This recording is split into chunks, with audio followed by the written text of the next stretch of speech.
اللہ تبارک و تعالیٰ نے ہم پر بڑا فضل یہ کیا ہے کہ اس نے ہمیں پیدا کرنے کے بعد ایسا آزاد نہیں چھوڑا، بلکہ زندگی گزارنے کا طریقہ سکھانے کے لیے اور آپس میں ایک دوسرے کے ساتھ تعلق رکھنے کے لیے، معاملات اور لین دین کرنے کے لیے، زندگی ایک دوسرے کے ساتھ مل کر گزارنے کے لیے اصول اور آداب سکھائے ہیں۔ اسلام جس کا معنی ہے سلامتی اور دوسروں کو سلامتی کا پیغام دینا، اور اسلام کا معنی ہے فرمان برداری، کہ انسان اللہ تعالیٰ کے حکم کے سامنے جھک جائے، فرمان برداری اختیار کرے اور دوسرے مسلمانوں کو سلامتی کا پیغام دے۔ ایمان بھی امن اور ایک دوسرے کے ساتھ رہتے ہوئے دلوں میں ایک دوسرے سے خوف نہ رکھے، اس چیز کے پیغام کا نام ہے۔ رسول اللہ صلی اللہ علیہ وسلم کو اللہ تعالیٰ نے ایک ایسے دور میں بھیجا تھا جہاں پر سابقہ مذہبی پیشوا اور پچھلی کتابوں کے جن کو حفاظت کی ذمہ داری دی گئی تھی وہ معاشرے میں دیندار سمجھے جاتے تھے، وہ بھی اپنے اصل دین کو چھوڑ کر اپنی رائے، اپنے خیالات، اپنے مفادات کو مقدم رکھ کر اللہ تعالیٰ کی شریعتوں کو انہوں نے تقسیم کر دیا تھا، اور جو لا علم تھے، ان پڑھ تھے، وہ معاشرے میں امی اور ان پڑھ کہلاتے تھے، وہ بھی ایک دین کا دعویٰ کرتے تھے، دین ابراہیمی کا، لیکن اس دین ابراہیمی سے وہ بہت دور تھے۔ تو اللہ کے نبی محمد صلی اللہ علیہ وسلم نے اس معاشرے میں جو دعوت پیش کی، وہ دعوت ایسی تھی کہ اس سے انسانیت ہلاکت کے راستے سے نکل کر جو آپس میں ایک دوسرے کے خون کے پیاسے تھے اور ہمیشہ ایک دوسرے کے قتل کے درپے تھے، اللہ تعالیٰ نے ان کو آپس میں بھائی بھائی بنایا، اور اس منظر کو اللہ تعالیٰ نے قرآن کریم کے اندر پیش کیا۔ اپنی نعمتوں کا تذکرہ کرتے ہوئے اللہ تعالیٰ نے فرمایا فَأَصْبَحْتُمْ بِنِعْمَتِهِ إِخْوَانًا، اس کے نعمت کی وجہ سے تم آپس میں بھائی بھائی بن گئے۔ اور وہ نعمت کیا ہے؟ وہ اللہ تعالیٰ کا دین، وہ ہے اللہ تعالیٰ کا نازل کردہ قرآن، اللہ تعالیٰ کے اپنے نبی صلی اللہ علیہ وسلم پر نازل کرنے والی وحی، جس کے ذریعے اللہ تعالیٰ نے ان انسانوں کو آپس میں بھائی بھائی بنایا۔ پھر نبی کریم صلی اللہ علیہ وسلم کی اتباع میں، آپ کی پیروی میں، آپ پر ایمان لانے میں مسلمان اکٹھے ہو گئے، اپنے رشتوں کا، اپنے خون اور خاندانوں کا جو ایک تعلق تھا اس سے بڑھ کر اسلام کی وجہ سے ان کا آپس میں تعلق قائم ہوا، اور آپس میں ان کے بھائی چارے کا، ان کی اخوت کا، ایک دوسرے کے لیے ایثار اور ہمدردی کا جو نقشہ قرآن نے کھینچا ہے اور جو احادیث میں بیان ہوا ہے، وہ عالم کے لیے، پوری دنیا کے لیے نمونہ اور مثال ہے۔ ایک طرف مکہ کا رہنے والا جو قریشی ہے، دوسرے طرف مدینہ کے رہنے والے اوس اور خزرج سے تعلق رکھنے والے، آپس میں ایک دوسرے کے ساتھ ان کی دوستی، ان کی محبت وہ ایسی بنتی ہے کہ قرآن کریم نے اس کو بطور نمونہ پیش کیا ہے۔ وَيُؤْثِرُونَ عَلَىٰ أَنفُسِهِمْ وَلَوْ كَانَ بِهِمْ خَصَاصَةٌ، خود بھوکے ہو کر بھی دوسروں کو اپنی پر ترجیح دیتے ہیں۔ اور اس میں عباد بن بشر رضی اللہ تعالیٰ عنہ، ان کا واقعہ عبد الرحمن بن عوف کے ساتھ، اسی طرح ایک اور صحابی جو نبی کریم صلی اللہ علیہ وسلم کے پاس آ کر ہجرت کر کے حاضر ہوا، آپ صلی اللہ علیہ وسلم نے مدینہ کے رہنے والے انصاریوں سے کہا کہ آپ میں سے کون ہے جو اس کو اپنا مہمان بنائے؟ ایک صحابی اس مہاجر کو اپنا مہمان بنا کر گھر لے جاتے ہیں، گھر والوں سے پوچھتے ہیں کہ کھانے کا کچھ ہے یا نہیں؟ گھر والوں نے کہا کہ تھوڑا سا کھانا تو ہے، روٹی کے کچھ ٹکڑے ہیں، لیکن یہ بچوں کے لیے ہم نے بنانے ہیں، پانی کے اندر ابالنے ہیں، نرم کرنے ہیں، تاکہ بچے اس سے اپنا گزارا کر سکے اور وہ سو سکے۔ وہ آدمی اپنی بیوی سے کہتا ہے کہ آپ اپنے بچوں کو سلا دے، اور یہ کھانا اللہ کے نبی صلی اللہ علیہ وسلم کے ایک مہمان، ایک مہاجر، اللہ تعالیٰ کی رضا کے لیے اپنا گھر بار چھوڑنے والے کے لیے ہم پیش کرتے ہیں۔ لیکن کھانا اتنا کم ہے کہ اگر ہم بھی ساتھ کھائیں گے تو وہ نہیں کھا پائے گا، اس لیے آپ ہمارے سامنے کھانا رکھ دے، اس کے بعد آپ چراغ کو بجھا دے، اس بہانے کے گویا آپ اس کو ٹھیک کر رہی ہو، یعنی مہمان کو یہ باور کروا دے کہ گویا آپ چراغ کو ٹھیک کرنے کے بہانے آپ اس کو بجھا دے، وہ یہ سمجھے کہ یہ ٹھیک کر رہی ہے چراغ کو، تو میں اس کے ساتھ پلیٹ میں ہاتھ ڈالتا رہوں گا، اس کو محسوس نہیں ہوگا کہ میں کھانا کھا رہا ہوں یا نہیں، اور اس طریقے سے وہ پیٹ بھر کے کھانا کھا لے گا، اور ہمارے لیے کچھ نہ بچے تو کوئی بات نہیں۔ یہ کام انہوں نے اپنے گھر میں کیا، لیکن عرش معلیٰ سے رب العالمین نے اپنے نبی پر وحی اتاری کہ یہ لوگ تو ایسے ہیں، وَيُؤْثِرُونَ عَلَىٰ أَنفُسِهِمْ وَلَوْ كَانَ بِهِمْ خَصَاصَةٌ، اپنے آپ کو بھوکا رکھ کر اپنے بھائیوں کو اپنے اوپر ترجیح دیتے ہیں۔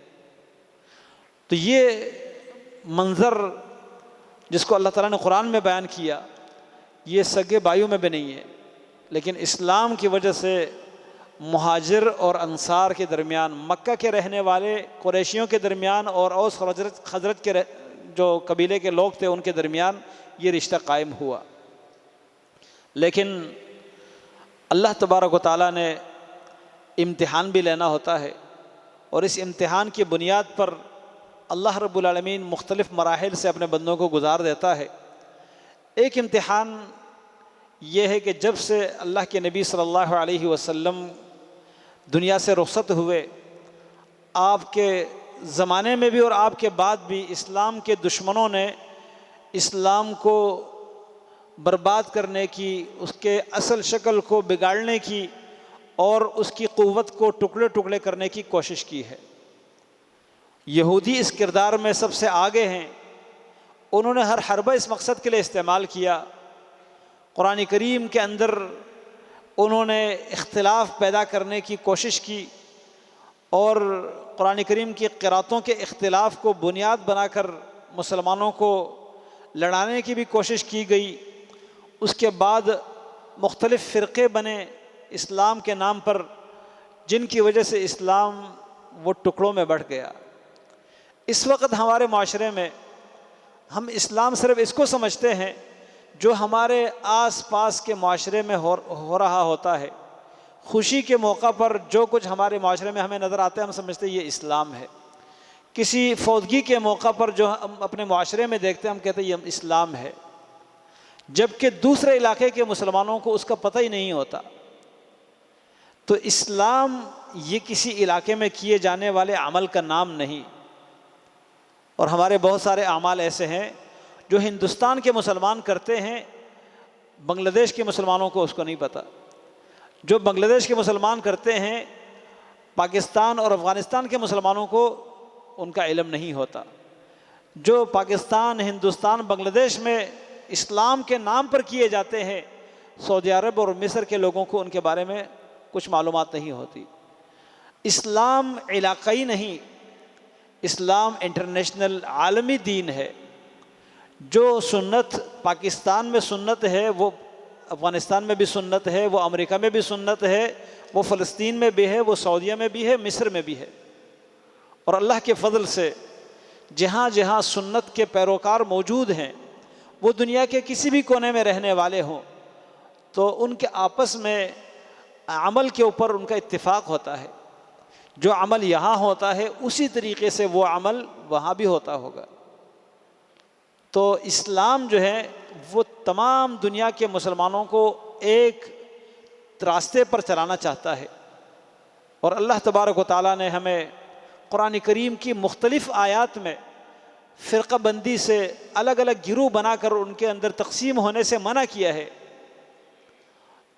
اور اسلام کے لیے سب سے بڑا خطرہ، سب سے بڑا نقصان یہ ہے کہ مسلمان آپس میں ٹکڑوں میں بٹ جائیں، آپس میں اختلافات کے شکار ہوں، آپس میں فرقہ بندی کے شکار ہوں۔ یہ اسلام کی قوت کو بہت بڑا نقصان دینے والی چیز ہے، اور اس سے اسلام کے دشمنوں کو بڑا فائدہ ہوتا ہے۔ جب ایک مسلمان ہوں گے، ایک جماعت ہوگی، تو اس وقت کفار کو مسلمانوں سے خطرہ ہوگا اور اسلام کا فائدہ زیادہ ہوگا۔ اس لیے اللہ رب العالمین نے قرآن کریم کے مختلف آیات میں تفرقہ بندی، فرقہ بندی، گروہوں میں بٹنا، اس سے منع فرمایا ہے۔ وَلَا تَكُونُوا كَالَّذِينَ تَفَرَّقُوا وَاخْتَلَفُوا، ان لوگوں کی طرح نہ ہونا جنہوں نے فرقے بنائے، اختلاف کیا۔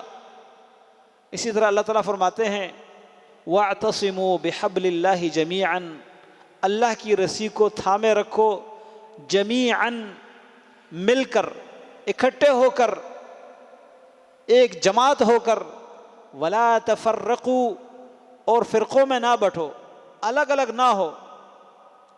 اب الگ الگ ہونا، ہمارے معاشرے میں کچھ لوگوں کا خیال یہ ہے کہ الگ ہونا اس چیز کا نام ہے کہ عام لوگ جو کچھ کر رہے ہیں آپ اس کے خلاف کچھ کریں تو یہ آپ الگ ہو گئے۔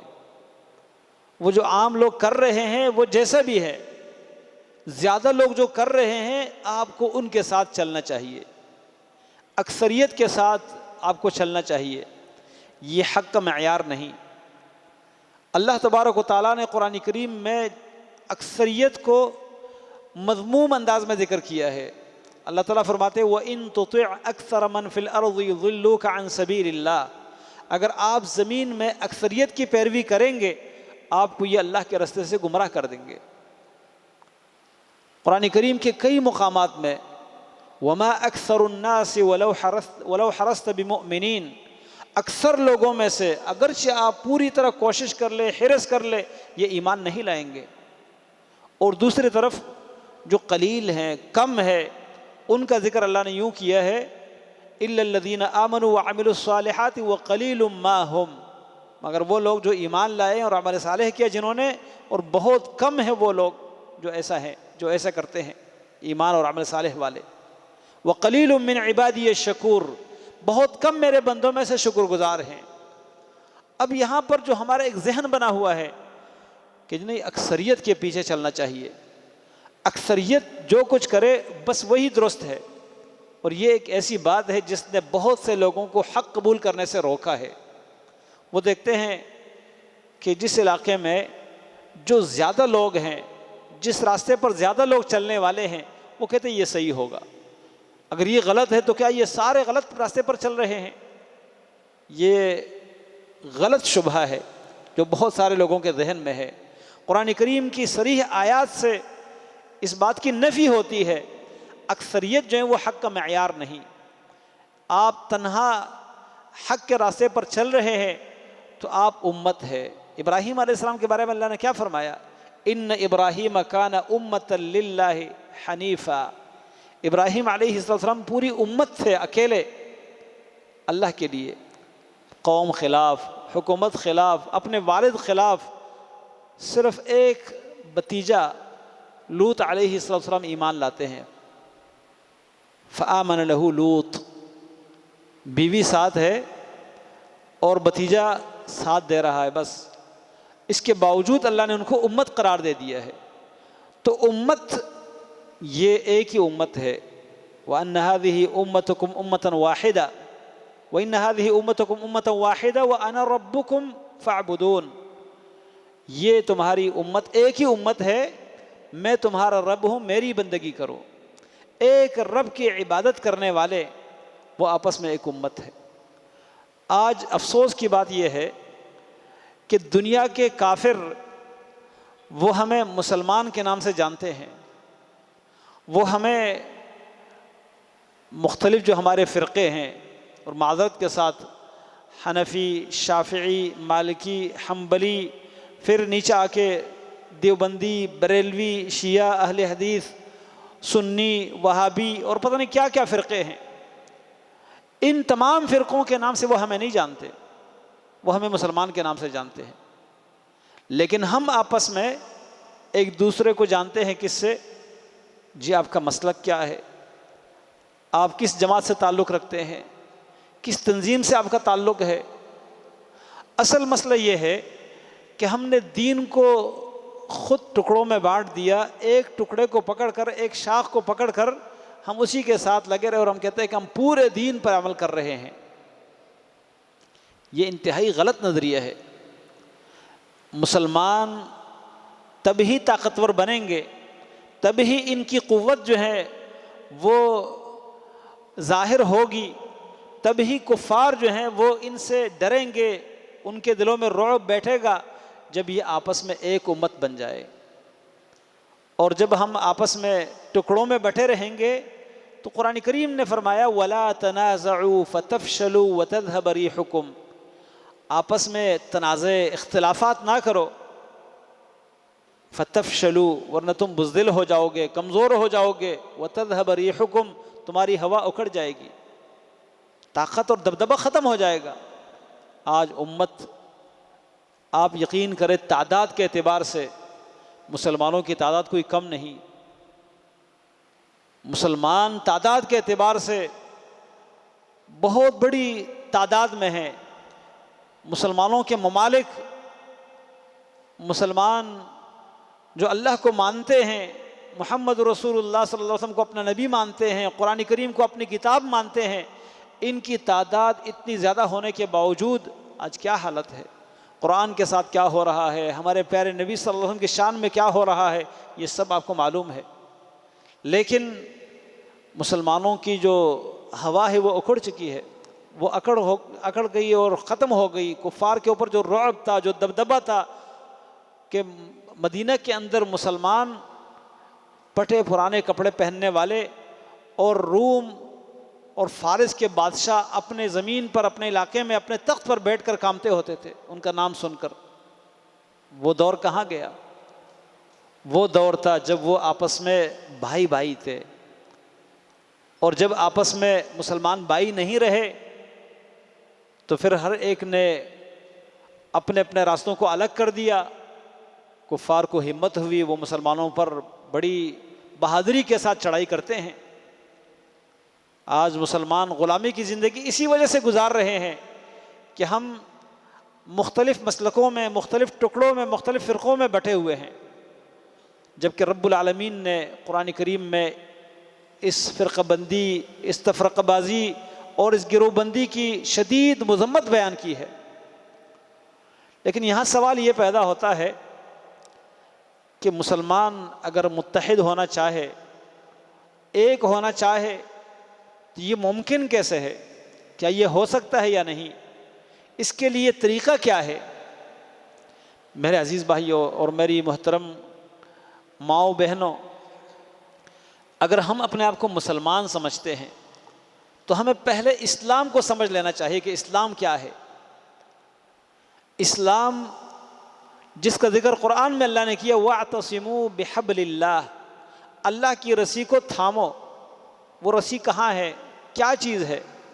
اللہ کے نبی صلی اللہ علیہ وسلم نے فرمایا إِنَّ هَذَا الْقُرْآنَ هُوَ حَبْلُ اللَّهِ الْمَتِينَ، یہ قرآن اللہ کی وہ مضبوط رسی ہے، الَّذِي طَرَفُهُ بِيَدِ اللَّهِ، جس کی ایک طرف اللہ کے ہاتھ میں ہے، وَطَرَفُهُ بِأَيْدِيكُمْ، اور دوسری طرف تمہارے ہاتھوں میں ہے۔ اب اس رسی کو پکڑ کر اللہ تک رسائی حاصل ہو سکتی ہے۔ اس رسی کو پکڑنے سے اللہ تک رسائی حاصل ہوتی ہے، اور یہ وہی صراط مستقیم ہے جس کے بارے میں اللہ نے فرمایا وَأَنَّ هَذَا صِرَاطِي مُسْتَقِيمًا، بے شک یہ میرا سیدھا راستہ ہے۔ ہم نماز میں اللہ تعالیٰ سے جو سوال کرتے ہیں اهدنا الصراط المستقیم، یا اللہ ہمیں صراط مستقیم پر چلائے رکھنا، صراط مستقیم پر ہمیں ثابت قدم رکھنا، یہ صراط مستقیم ہے قرآن کریم۔ اور اس کے علاوہ اللہ تعالیٰ فرماتے ہیں وَأَنَّ هَذَا صِرَاطِ مُسْتَقِيمًا فَاتَّبِعُوهُ وَلَا تَتَّبِعُوا السُّبُلَ، یہ میرا سیدھا راستہ ہے، اسی کی پیروی کرو، اس کے پیچھے چلو، وَلَا تَتَّبِعُوا السُّبُلَ، زیادہ راستوں کے پیچھے نہ چلنا۔ سبل جمع ہے اور یہ صراط مفرد ہے، تو راستہ ایک ہے، وہ بھی ٹھیک یہ بھی ٹھیک یہ نہیں ہو سکتا، ٹھیک ایک ہے۔ ہاں تنوع، ایک عمل کے مختلف طریقے ہیں، یہ ایک الگ مسئلہ ہے، ان میں تضاد نہیں ہے، کبھی ایک پر عمل کبھی دوسرے، لیکن جو دین ہے، جو شریعت ہے، جو مسلک ہے، جو منہج ہے، وہ ایک ہے، اور وہ کیا ہے؟ قرآن کریم۔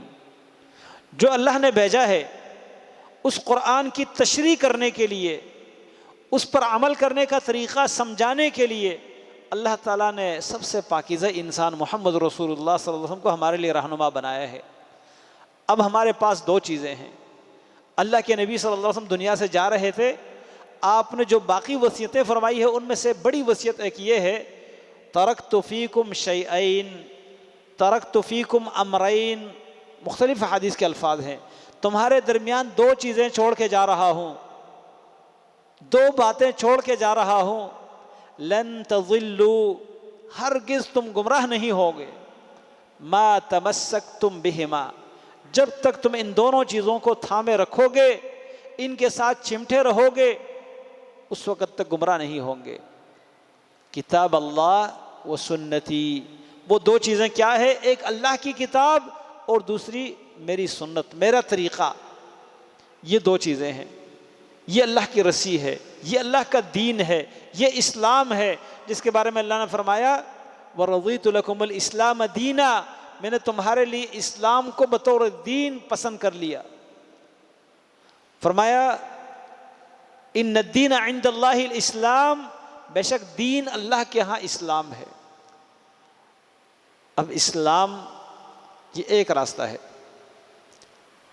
رسول اللہ صلی اللہ علیہ وسلم نے پچھلے اقوام کا تذکرہ کیا، یہودیوں کا، نصارہ کا۔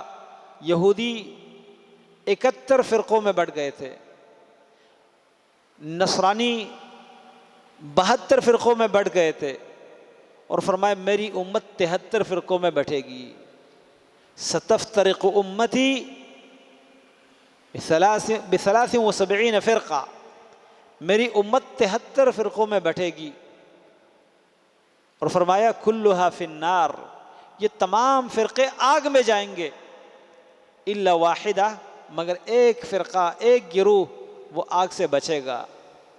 صحابہ کرام کے سوال کے جواب میں جب انہوں نے سوال کیا کہ یہ کون سا فرقہ ہوگا، آپ نے فرمایا ہم الجماعہ وہی الجماعہ، یہ فرقہ جو ہے وہ جماعت ہے۔ جماعت مانا اکٹھے رہنے والے، جماعت، جمعیت، اکٹھے رہنے والے۔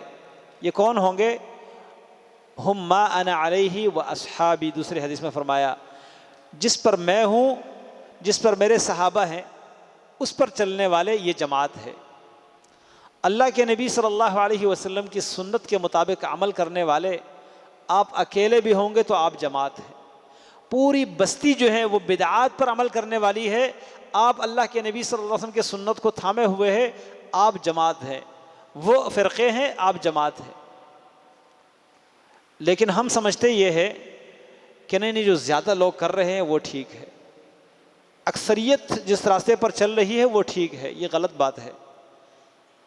رسول اللہ صلی اللہ علیہ وسلم نے فرمایا، یہ صحابی ہے عرباض بن ساریہ رضی اللہ عنہ، کہ نبی علیہ السلام نے ایک دن نماز پڑھائی، اس کے بعد نصیحت فرمائی، ایسی نصیحت جس سے آنکھیں نم ہو گئی، دل گھبرا گئے، محسوس یوں ہوا گویا کہ یہ الوداع کرنے والے کی نصیحت ہے۔ صحابہ کرام نے پوچھا اللہ کے نبی کأنها موعظۃ مودع، گویا کہ یہ آپ نے جو نصیحت کی ہے یہ کسی رخصت کرنے والے کی نصیحت ہے، لگتا یہ ہے کہ آپ ہمیں چھوڑ کے جا رہے ہیں، ہم سے رخصت ہو رہے ہیں، تو آپ ہمیں کوئی وصیت فرما دیجئے۔ آپ نے فرمایا علیکم بسنتی وسنت الخلفاء الراشدین المہدیین، تم مجھ سے وصیت کا مطالبہ کرتے ہو تو تمہیں لازم پکڑنا ہے میری سنت کو، میرے طریقے کو، میرے خلفائے راشدین کے طریقے کو، المہدیین جو ہدایت پر ہیں۔ اب یہاں پر کچھ لوگوں کا خیال یہ ہے کہ اللہ کے نبی صلی اللہ علیہ وسلم کا طریقہ کوئی الگ ہے، خلفائے راشدین کا طریقہ الگ ہے۔ آپ نے اگر اللہ کے نبی کا طریقہ پکڑا یا خلیفہ راشد کا کوئی طریقہ پکڑا تو آپ سیدھے راستے پر ہیں۔ نہیں، خلفائے راشدین کا طریقہ کوئی الگ نہیں ہے، ایک ہی طریقے کے دو نام۔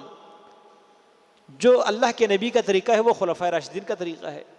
خلفائے راشدین اپنی مرضی تو نہیں کرتے تھے، اللہ کے نبی صلی اللہ علیہ وسلم کے بتلائے ہوئے طریقے پر وہ عمل کرتے تھے۔ ان کا طریقہ یہ تھا، ان کے سامنے حدیث آتی تو وہ یہ نہیں کہتے کہ اصل حدیث تو ٹھیک ہے لیکن میں خود بھی ایک خلیفہ ہوں، میرا بھی ایک مقام ہے، میری بات چلنی چاہیے۔ نہیں، وہ یہ کہتے کہ اللہ کے نبی کا طریقہ کیا ہے صلی اللہ علیہ وسلم۔ ابو بکر صدیق رضی اللہ عنہ وہ صحابہ کرام کو یہی کہتے ہیں کہ اگر میں غلطی کرتا ہوں فقومونی، تم مجھے سیدھا کر دو۔ اگر اللہ کے نبی صلی اللہ علیہ وسلم کے طریقے سے میں ہٹ جاتا ہوں فقومونی، مجھے سیدھا کرو۔ یعنی اس کا مطلب یہ ہے کہ اللہ کے نبی صلی اللہ علیہ وسلم کے طریقے کے خلاف کسی کا کوئی طریقہ نہیں چلتا۔ عالم کی عزت، امام کا مقام اپنی جگہ، لیکن اگر ہم متحد ہونا چاہتے ہیں، ایک ہونا چاہتے ہیں، تو امام کے نام پہ فرقے بنانا، مسلک بنانا، گروہ بنانا، یہ اسلام کے ٹکڑے کرنے کا ایک بہت بڑا سبب ہے۔ آپ جتنا بھی بڑا مقام رکھنے والے ہیں، چلے میں یہ کہتا ہوں عیسیٰ علیہ السلام کا مقام کوئی کم ہے؟ بہت بڑا مقام ہے۔ ایک تو ان کو نبوت کا مقام حاصل ہے، اللہ کے نبی ہے۔ دوسرا یہ ہے کہ اس امت کے ایک فرد ہونے کا اعزاز بھی ان کو حاصل ہے کہ آخری دور میں وہ دنیا میں آئیں گے اور محمد رسول اللہ صلی اللہ علیہ وسلم کی سنت کے مطابق وہ عمل کریں گے۔ وَيُعَلِّمُهُ الْكِتَابَ وَالْحِكْمَةَ، قرآن میں اللہ نے فرمایا اللہ تعالیٰ ان کو کتاب کی، اس سے پہلے اللہ تعالیٰ نے انجیل کا ذکر الگ کیا ہے، انجیل کے بعد اللہ نے فرمایا اللہ ان کو کتاب اور سنت کی تعلیم دیں گے۔ کتاب سے مراد قرآن، سنت سے مراد محمد صلی اللہ علیہ وسلم کی سنت، اس کی تعلیم اللہ تعالیٰ عیسیٰ علیہ السلام کو دیں گے۔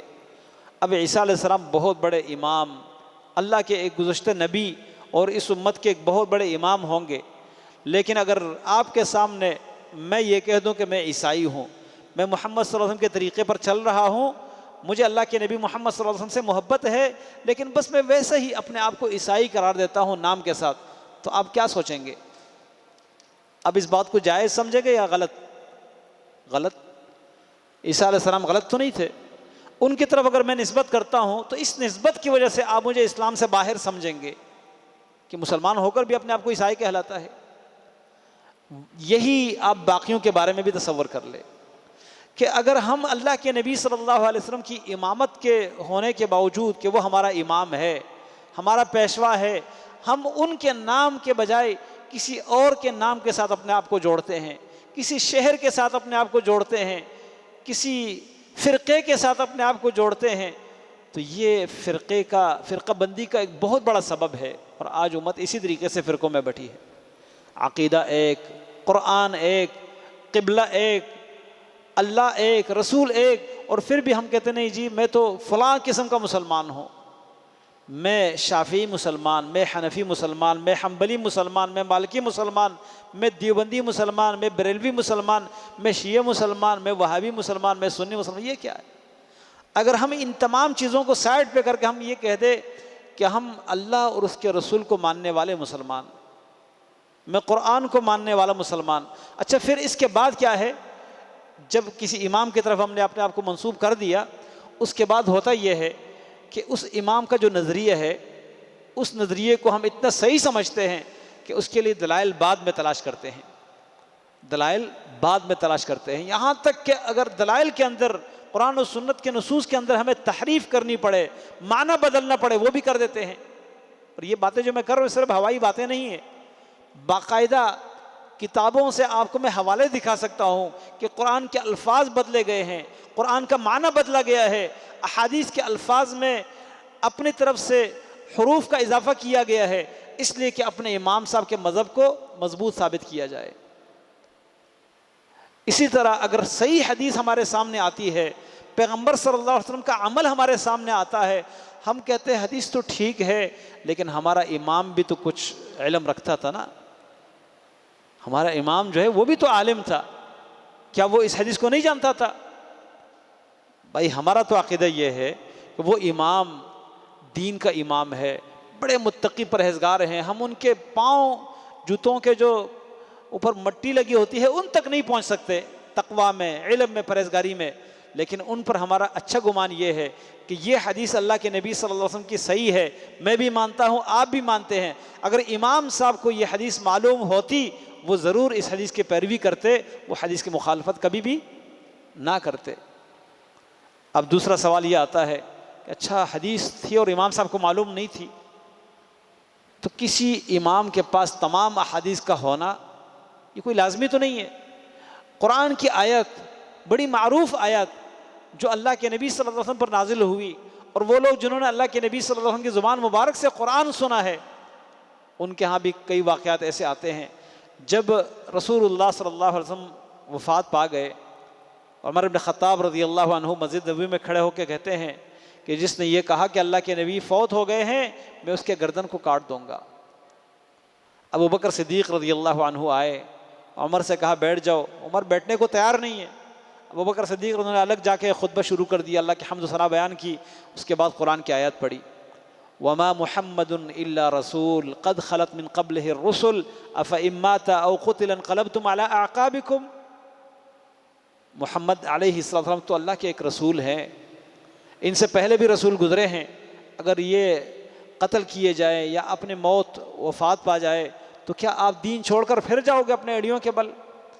یہ آیات عمر رضی اللہ عنہ فرماتے ہیں جب یہ آیات میں نے سنی میرے پاؤں کے نیچے سے زمین نکل گئی، میرے پاؤں مجھے اپنے اوپر مطلب یہ ہے کہ کھڑے ہونے کی طاقت میرے پاؤں کے اندر نہیں رہی، اور مجھے یوں لگا جیسے یہ آیت ابھی نازل ہوئی ہو، حالانکہ یہ آیت کتنے پہلے احد کے مقام پر نازل ہوئی تھی، لیکن یوں لگا جیسے ابھی نازل ہوئی۔ آیات موجود ہے، عمر کے پاس علم بھی موجود ہے، لیکن توجہ نہیں ہے اس طرف۔ تو کسی عالم کے پاس کسی حدیث کا علم ہونا لازمی نہیں ہے کہ ہر وقت اس حدیث کی طرف ان کی توجہ ہوگی۔ بہرحال یہ موضوع بڑا تفصیلی ہے، لیکن اگر ہم اتحاد چاہتے ہیں، ایک ہونا چاہتے ہیں، اس کے لیے ہمیں ہر سلسلے کو کاٹنا پڑے گا، ایک سلسلے کو باقی رکھنا پڑے گا، وہ سلسلہ اللہ کے ساتھ، اللہ کے رسول کے ساتھ، وہ سلسلہ اللہ کی کتاب کے ساتھ، اللہ کے نبی کی سنت کے ساتھ۔ جب ہمیں یہ یقین ہو کہ اللہ کی بات میں غلطی نہیں ہو سکتی، رسول اللہ کی بات میں غلطی نہیں ہو سکتی صلی اللہ علیہ وسلم، تو باقی کوئی ایسا نہیں جس کی بات میں غلطی کا امکان نہ ہو۔ اور جب ہم کسی اور کو بھی ایسا سمجھیں گے تو پھر یہ اللہ کے نبی کے ساتھ بھی ہم نے رسالت میں شریک ٹھہرایا، اللہ کے ساتھ ہم نے الوہیت میں شریعت بنانے میں شریک ٹھہرایا، اور یہ حق کسی کو حاصل نہیں ہے۔